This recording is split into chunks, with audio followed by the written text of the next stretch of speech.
Hello, Cindy Cross here from the Post and Rail on Wheels, and today I'm visiting Glenys Hughes' garden. We're making apple and boysenberry pies with her Pink Lady apples. This is my Pink Lady apple tree, been here about 8 years. I harvest probably 200 to 300 apples off it each year. Off of this size tree? Yeah, and I keep it at a height that I can manage because I do net it. I love that. And these branches have been pulled down because you get more fruit and flowers along a bit, and that comes from Kalangadoo Organic Apple Farm, yes, Chris McCall. Yep. And this so on these side shoots is where the fruit is at, and the little spears that come off the branch. Spurs. And that's why you've pruned them back to the spurs, which have 3 or 4 sort of buds on each one. Yep. And that's where that fruit will set. Also, this tree gets more sun on this side than the other side. So what does that mean? And I get more fruit on this side of the tree. Interesting. And you are in basically suburbia here, although you've got a big block. Yeah.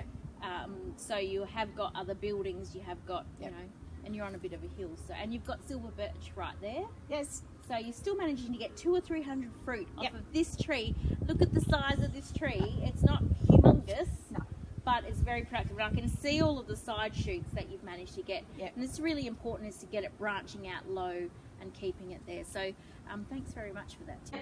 Okay, these are the apples from the Pink Lady tree that I have cooked. They've cooled down. They need to be cold to do this. So they were done yesterday. There's no sugar in them.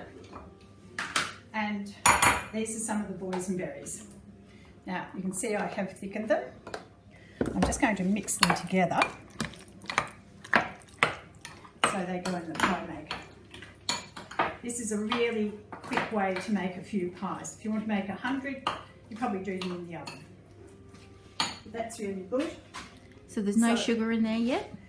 There is some sugar in the boysenberries because they're really quite tart. Some of them probably weren't quite ripe. And they came out of one of my bottles that I bottle each year. They're in there only with boysenberries. There's no water in it, and what I do is squash them down until the juice fills the bottle. It up. So it's just straight, although it's liquidy. Yeah. And there are some more of the Pink Ladies. Wow, they look gorgeous. Imagine those lining your shelves. May we come back and do this later when you do have Pink Ladies and boysenberries? Yeah. Yeah, we'll have to come back and show you. They're not at the same time. No, that's okay. We might come back twice. Yeah. Every time I come, I get fed, so I'll be back. Okay, so what I've got is 2 sheets of puff pastry, and to be economical, I'm just going to join them together. Just press it down, and you'll see why in a minute. So there's method there. Method in my madness. Now, this is the cutter. The little one is for the top, and they're for the bottom. Oh, so brilliant. I'm going to cut the big ones, the little ones, sorry, first out of that sheet.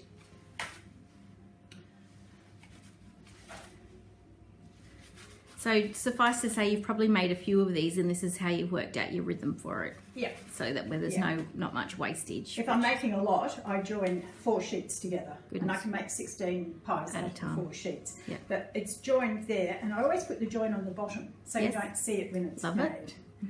And you can see why I joined it, so that I'm not wasting. Yeah, that's brilliant. Okay.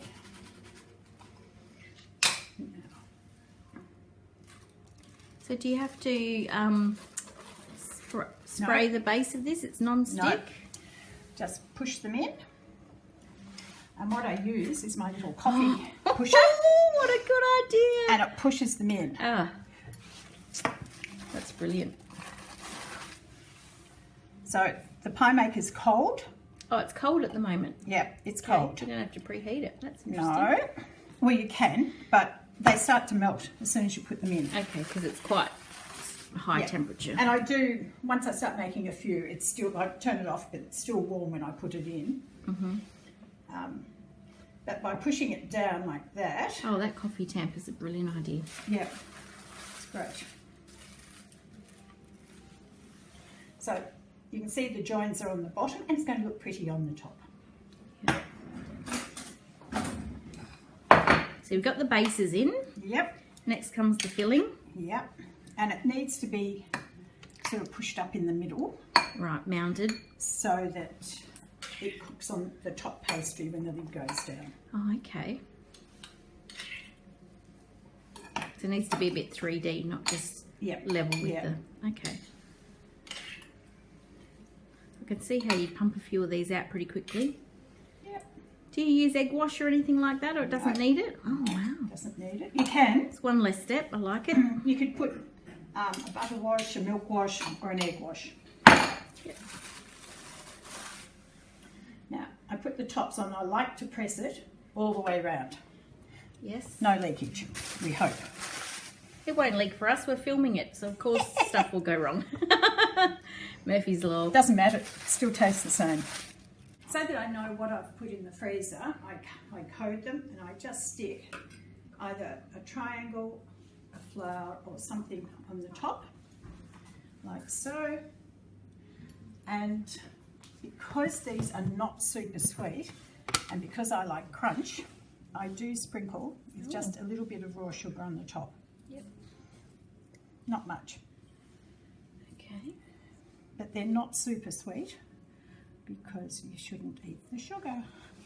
Okay. You can always have it with ice cream. Close the lid, turn it on and cook for 6 minutes. 6 minutes, just like that. Does it beep or do you need to put a timer?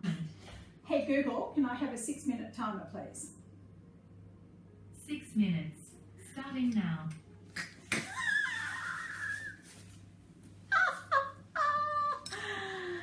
Hey Google, can you make my kids eat their dinner? Sorry, I can't help with that yet. Not that bloody good, is she? Okay, it's been 6 minutes and the pies are cooked. Wow, that Now- did not take any time at all. I'm taking them out with a non-stick spatula because it is a non-stick surface and you don't want to scratch it because then it will stop them coming out later on. And you put him on a cooling rack just to help that pastry dry off underneath. Yes, Wow, look at that. Glenys, they look fantastic. they are. And all with the pie maker. Yes. 4 in at a time. Wow, that's amazing. So they're fabulous to freeze. I put them in the freezer in a plastic container with layers of Glad bake between them when they're cool. You don't put them in hot. Take one out. I microwave it for 2 minutes and then I do put them back in the pie maker to crisp them up, but you can put them in the oven and do the Great, same what thing. a great tip. Because Thank we you like very them much, crunchy. Glenys. Yes.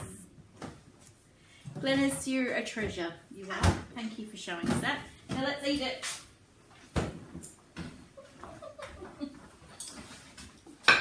You can have that. You can eat No. that and I'll eat that part. Okay. Okay. To make this fair, Share. to make this fair, Oh. now are they even sized like the kids?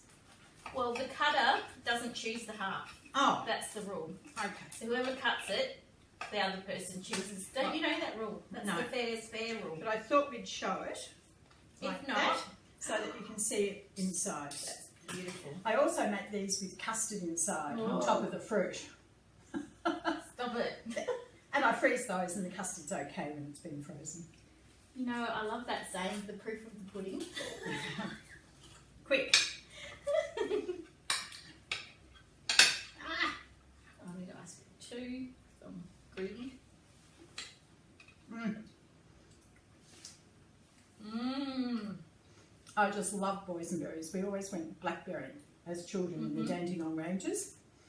And I can remember one day sitting there with my saucepan with blackberries and my cousin came up to me and said, "Where are the blackberries?" And they were sort of all over me. I was only little, but You I know can what, still that remember. does not need sweetness. No. That There is is- divine. A little bit yeah. in the boysenberries. In the boysenberries because they were very tough. What I am impressed with though is the pastry is beautiful, crispy and not wet or soggy anywhere. That's absolutely delicious. I can't begin to tell you how much fun I've had coming over here and cooking up with you. Likewise. Great fun. Cheers to you.